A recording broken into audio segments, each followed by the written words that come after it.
If there is any argument I've heard from Alex O'Connor, as well as other atheist thinkers, that nobody seems to have properly talked about or responded to, it would be this one. Statistics say that you are more likely to be Christian if you're in a country like Rwanda, as opposed to if you were born in a country like Thailand.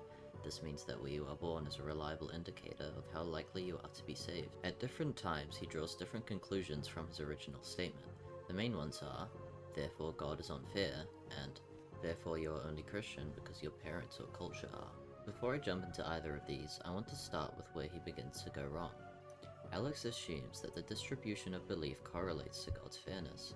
With this thinking, if God is unfair, then the God we speak of either does not exist, or at the very least isn't the Christian God.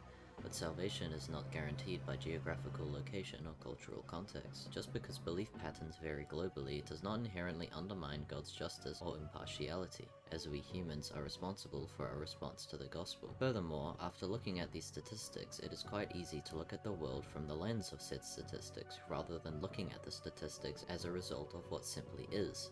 O'Connor looks at the fact that there are more Christians in Rwanda than there is in Thailand, and concludes that God must be unfair and has favorite countries. But it's not like these countries simply exist with a Christian majority or minority. Christianity's growth in countries like Rwanda is largely a result of missionary activity during colonial times, just as Buddhism's dominance in Thailand is due to the fact that Buddhism has always been one of, if not the most dominant faiths in East Asia. These are the outcomes of human history and human choices, not evidence of God arbitrarily hiding himself from one group while favoring another. To equate fairness with uniformity is philosophically untenable, and the assertion that religious belief is solely a cultural artifact commits the genetic fallacy. If I'm only a Christian because my mother is, and because she took me to church throughout my whole childhood, meaning my worldview is merely a product of upbringing and environment, then O'Connor's own skepticism is equally suspect. Truth, by definition, is independent of its adherents' geographical or cultural loci. Faith, then, is no mere artifact of culture or upbringing, but the result of the Spirit's work in the heart.